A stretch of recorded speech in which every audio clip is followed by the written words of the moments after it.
بسم الله الرحمن الرحيم. الحمد لله نحمده ونستعينه ونستغفره ونؤمن به ونتوكل عليه ونعوذ بالله من شرور أنفسنا ومن سيئات أعمالنا. من يهده الله فلا مضل له ومن يضلله فلا هادي له. ونشهد أن لا إله إلا الله وحده لا شريك له ونشهد أن سيدنا ومولانا محمدا عبده ورسوله صلى الله عليه وعلى آله وأصحابه وبارك وسلم تسليما كثيرا كثيرا. أما بعد، فأعوذ بالله من الشيطان الرجيم. بسم الله الرحمن الرحيم. وإذ قال إبراهيم رب اجعل هذا البلد آمنا واجنبني وبني أن نعبد الأصنام. رب إنهن أضللن كثيرا من الناس فمن تبعني فإنه مني ومن عصاني فإنك غفور رحيم. صدق الله العظيم. قابل احترام بھائیوں کو بزرگوں، یہ ہماری جو بقرہ عید ہے، عید الاضحیٰ جسے ہم کہتے ہیں، یہ حضرت ابراہیم علیہ السلام کی بڑی سنتوں میں سے ایک سنت ہے. حضرت ابراہیم علیہ السلام کو اللہ تعالیٰ نے حکم دیا کہ میرا گھر جا کر بناؤ. تو کتابوں میں لکھا ہے کہ ابراہیم علیہ السلام نے پوچھا کس طرح سے مکان آپ کا؟ مجھے تو پتہ نہیں ہے. فلسطین میں تھے ابراہیم علیہ السلام، اور کہا کہ اپنی بیوی کو بھی لو، اپنے چھوٹے بچے کو بھی لو. 80 سال کی عمر میں اللہ نے بچہ دیا تھا ابراہیم علیہ السلام کو، اسماعیل علیہ السلام. تو یہ لکھا ہے کتابوں میں کہ سب سے پہلے جو رخ کیا ابراہیم علیہ السلام نے وہ ہندوستان کا کیا، ہندوستان کی طرف چلا.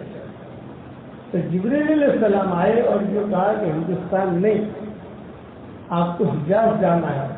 وہاں سے جبریل علیہ السلام نے ان کا ساتھ دیا. تو چلو ہم پہنچاتے ہیں آپ کو مکہ مکرمہ. خیر یہاں آئے، مکہ مکرمہ پہنچے.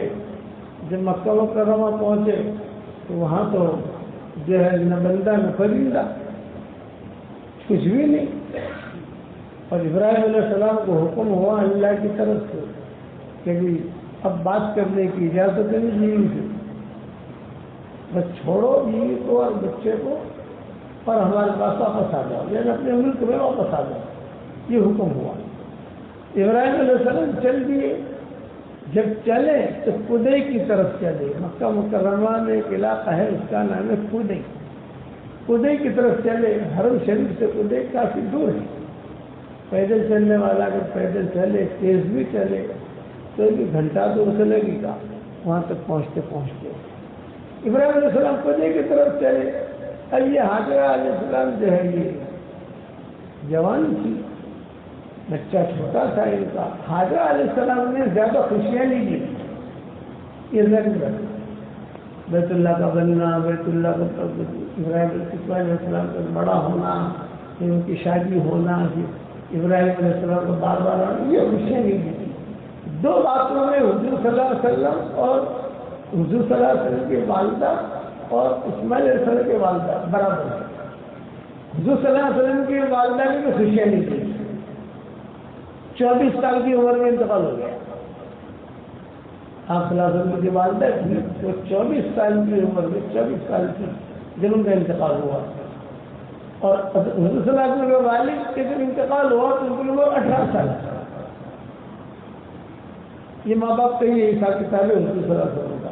بعد میں تھے یعنی اتنے یقین ہوئے، اور اس کے بعد اللہ نے چلایا کاروبار ان کا ساری دنیا میں چلا. یہ حال ہوا حضرت حاجرہ کا. حضرت حاجرہ جوانی میں چلی گئی. انہوں نے ساری چیزیں دیکھی نہیں، قربانی کر دی ہے ہمارے کو مکہ مکرمہ، لیکن جو ماں خوشیاں دیکھتی ہے وہ حاجرہ کو نہیں ملی. وہی چیز حضور صلی اللہ علیہ وسلم کی والدہ کو نہیں ملی. جب ان کی طبیعت خراب ہوئی مقام ابا میں، حضور کی والدہ نے خود نے کہا انتقال کے وقت جو حضور صلی اللہ علیہ وسلم لپٹ گئے اپنی ماں سے کہ ماں تم کیا ہو رہا ہے، تمہیں کیا ہو رہا ہے، گھبراہٹ کیوں ہو رہی ہے، آپ کیا کر رہی ہو، کیا ہو رہا ہے؟ 6 سال کی عمر کیا آپ صلی اللہ علیہ وسلم کی. تو ماں نے کہا کہ بیٹا محمد مجھے نہیں پتا تھا کہ میں جوانی میں مر جاؤں گا، مجھے نہیں پتا تھا کہ جوانی میں چل رہی تھی. تو فقال محدثین نے لکھا ہے 24 سال کی عمر میں آپ کی والدہ کا انتقال ہوا، تو بیٹی کی خوشیاں دیکھ نہیں سکتی. یہی حال ہوا آپ کا حاضرہ کہ بہت جوانی میں انتقال ہو گیا، وہ اسماعیل علیہ السلام کی خوشیاں دیکھ نہیں سکتی. لیکن چونکہ ایک ان کا ایمان تھا، حضرت حاجرہ تھا، جب حضرت ابراہیم روانہ ہوئے ایک کی طرف پیچھے پیچھے بچے کو لے کر چلے. حضرت حاجرہ ایک ہی بات کہنے لگی، بھائی آپ کو کہاں جا رہے ہو؟ میں اکیلی ہوں، جوان ہوں، یہاں کوئی نہیں ہے، پہاڑیاں ہیں، میرا چھوٹا سا بچہ ہے، میں کیا کروں گی یہاں؟ یعنی کہاں جا رہے؟ عمران علیہ السلام وہ جواب دیتے نہیں تھے، تو منع تھا آسمانوں سے. پھر اچانک کتابوں میں یہ بھی لکھا ہے کہ ابراہیم علیہ السلام کی اٹھنی پر تھی، ان کے پاس تو اٹھنی تھی نہیں، حضرت حاجرہ کے پاس تو اٹھنی نہیں تھی نا، ایک ہی اٹھنی پر آئے تھے، تو 10 اٹھنیاں تو لے کر آئے نہیں تھے وہاں سے. یہ پیدل چل رہی تھی، اسماعیل علیہ السلام بھی پیدل چل، وہ ان کے گود میں تھے حضرت حاجرہ کے. تو کبھی اٹھنے کے آگے چلی جاتی ہے، کہتے ہیں اللہ کے بندے تو مجھے چھوڑ کے کہاں جا رہے ہوتے؟ یہ لقدق میدان میں کوئی سہارا نہیں ہے، کوئی انسان نہیں ہے، کوئی جانور دکھائی نہیں دے رہا. یہاں جانور وہاں ہوتا ہے جب پانی ہوتا ہے، جب پانی نہیں ہوگا وہاں جانور نہیں ہوگا. یہ اصول ہے، پانی پیے گا، چلتا رہے گا، چارہ کھاتا رہے گا. یہاں تو کوئی جانور بھی دکھائی نہیں، پرندہ بھی دکھائی نہیں دے رہا ہے. فلسطین میں بہت پرندے تھے، وہ ہری بھری جگہ ہے فلسطین بیت المقدس، یہ ہرا ہرا علاقہ تھا. چنانچہ کتابوں میں لکھا ہے کہ بس وہ پوچھتی رہی، اخیر میں خدے جب آیا تو حاجرہ نے اتنا جملہ کہا، اللہ ہمارا، اتنا جملہ کہا، اللہ ہمارا، کیا اللہ نے حکم دیا آپ کو؟ آپ بات بھی نہیں کر رہے، جواب بھی نہیں دے رہے، اور آپ جو آگے اپنی پتلی کو لے کے جا رہے. اللہ ہمارا نے کہا کہ ابراہیم علیہ السلام نے صرف سر ہلایا، بس سر ہلائے، زبان سے نہیں بولے. اس پر حضرت حاجرہ نے ایمان بھرا جملہ کہا، اذن لا یضیعنا، پھر وہ اللہ ہمیں کبھی ضائع نہیں کرے گا. علماء نے لکھا ہے کہ آدمی یہ جملہ یاد کر لے، کوئی بھی نامناسب حال آئے تو آدمی یہ کہے کہ اذن لا یضیعنا، اللہ ہمیں ضائع نہیں کرے گا. بہت بڑا تعلیم ہے. بخاری کی روایت ہے کہ اذن لا یضیعنا، اگر اللہ نے تمہیں حکم دیا ہے اور حکم پورا کر رہے ہو تو اذن لا یضیعنا، اپنی کاپی میں بھی لکھ کر رکھو، اذن لا یضیعنا. یہ بہت بڑا تعلیم ہے کہ اذن لا یضیعنا، اذن لا یضیعنا، اللہ نے ضائع نہیں کرے گا. بس یہ کہہ کر حاجرہ واپس آ گئی، ابراہیم علیہ السلام آگے چلے گئے، بات ختم ہو گئی. اب یہاں آئی، کھجوریں تھی، پانی تھا، چل رہا تھا معاملہ، کھجوریں بھی ختم، پانی بھی ختم. اب کیا کروں، کیسے پکاروں؟ کبھی آسمان کی طرف دیکھ رہی، کبھی فرشتے کبھی بھی روئے نہیں، اس قصے میں فرشتے روئے، کہتے فرشتے کبھی روئے نہیں. 1-2 قصے ایسے ہوئے دنیا میں جس میں سارا آسمان کے فرشتے روئے ہیں. یہ ابراہیم علیہ السلام اور اسماعیل علیہ السلام کا جو ذبح کا قصہ ہوا اسماعیل علیہ السلام کا، اور یہ جو قربانی دلوائی گئی، اس پر فرشتے تھرائے گئے. وہ تو دیکھ رہے تھے، اللہ کے حکم کا خبردار تو بولنا مت، کھولے دو. لیکن وہ جملہ اذن لا یضیعنا، پڑھ لو میرے ساتھ ایک مرتبہ، اذن لا یضیعنا. آج ہم پر جو حالات ہیں تو ہم بھی اللہ سے یہ کہتے ہیں کہ اللہ ہمیں ضائع نہیں کرے گا. یہ حضرت حاجرہ علیہ السلام کا تعویذ ہے، یہ ذہن میں رکھنا، ان کی زبان سے نکلا ہے، اللہ نے نکلوایا. نامناسب حالات کے اندر گھری ہوئی، آج ہم بھی گھرے ہوئے ہیں، ساری دنیا گھری ہوئی ہے. آج کے اللہ سے تنہائی میں کہتا رہے، عورت بھی کہتی رہے اذن لا یضیعنا، وہ ہمیں ضائع نہیں کرے گا۔ اب یہاں ہمیں جب بالکل پانی ختم، یہ بچہ جو ہے وہ اب مرے کب مرے، پانی نہیں ہے۔ وجعلنا من الماء كل شيء حي، پانی سے ہم نے زندہ چیز کو پیدا کیا ہے، بغیر پانی کا آدمی نہیں رہتا۔ چنانچہ یہ صفا مروہ پر جا کر دوڑ لگائی حضرت حاجرہ علیہ السلام، صفا مروہ پر جا کر دوڑ لگاتی تھی، دیکھتی جاتی تھی، وہ دیکھتی جاتی تھی کہ بچہ مرتا نہیں گیا، بچہ مرتا نہیں گیا بچہ، لیکن وہ پاؤں ہلا رہے تھے اسماعیل علیہ السلام، کبھی ہاتھ ہلا رہے تھے، پاؤں ہلا رہے تھے۔ ایک جگہ ایسی آتی تھی جہاں بچہ دکھائی نہیں دیتا تھا تو وہاں تیز بھاگتی تھی، میرے نقدریں جسے کہتے ہیں، وہاں تیز بھاگتی تھی تاکہ تیز بھاگ کر میرے بچے کو دیکھو۔ 7ویں چکر پر آواز آئی، وہ آواز آئی، پہلی مرتبہ یہ آواز سنی، یہ کھڑے ہو گئی، انہوں نے جملہ کہا کہ آواز دینے والے، میں تجھے نہیں دیکھ رہی ہوں، تو آواز دے رہا ہے، میرا بچہ جو ہے بہت پریشان ہے، تو اگر مدد کر سکتا ہے تو مدد کر، یہ جملہ کہا، مدد کر سکتا ہے تو میری مدد کر میرے بچے کو۔ تو آواز یہ ہے کہ بچے کی طرف دیکھو،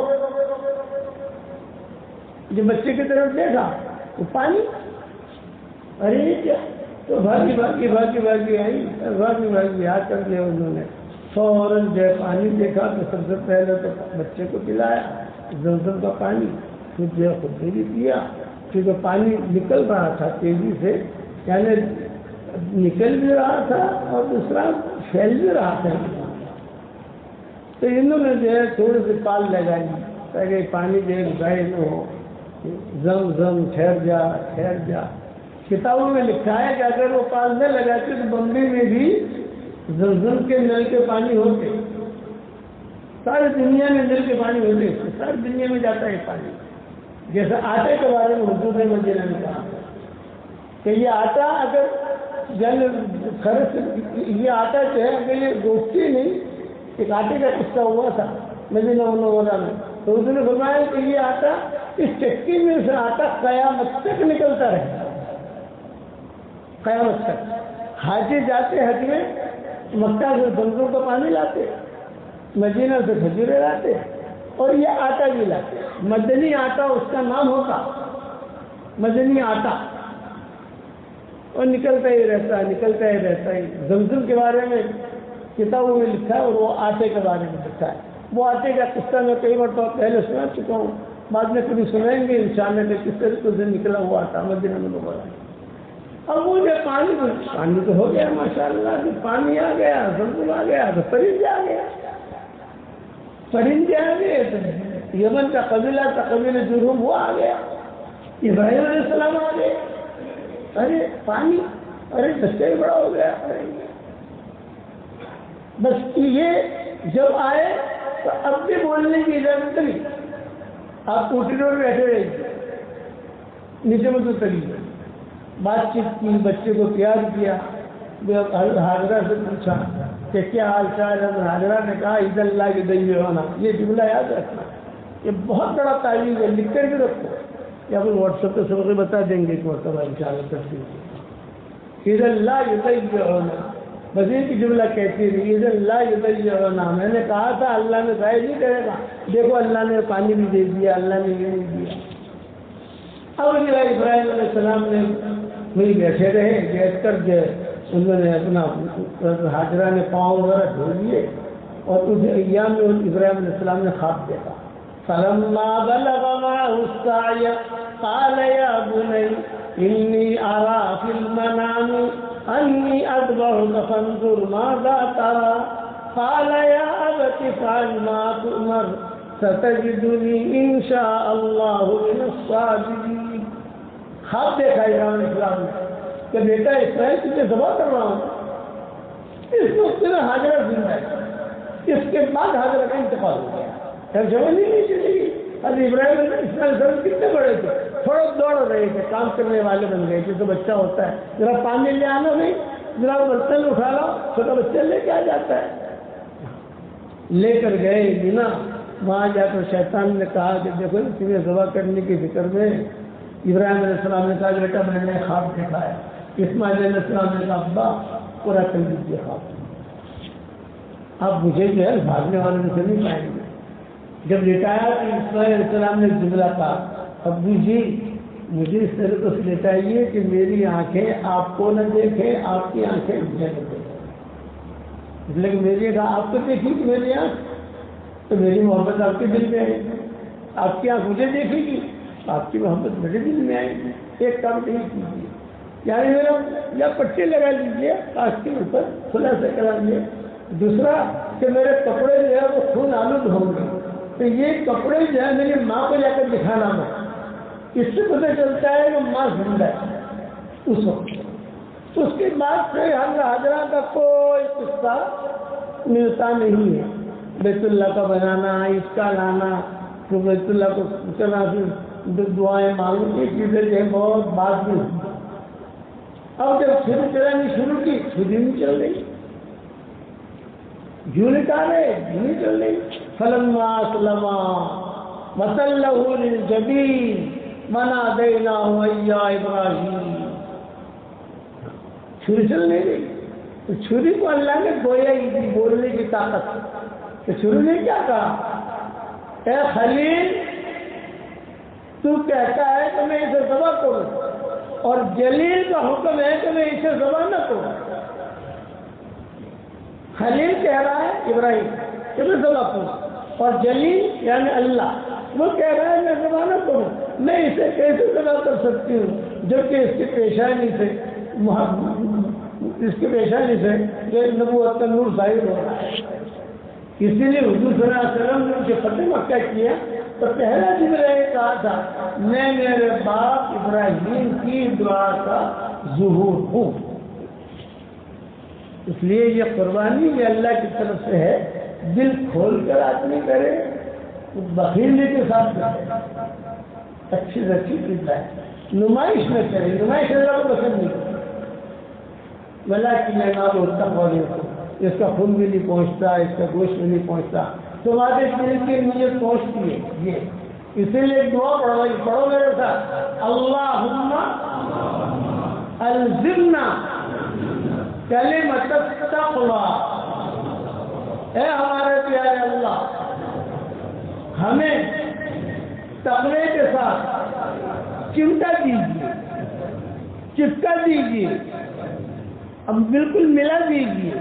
یعنی ایسا ہم تقوی پر ہمارے ساتھ ملا دیجیے کہ کبھی بھی تقوی ہم سے جدا نہ ہو اور ہم تقوی سے جدا نہ ہو.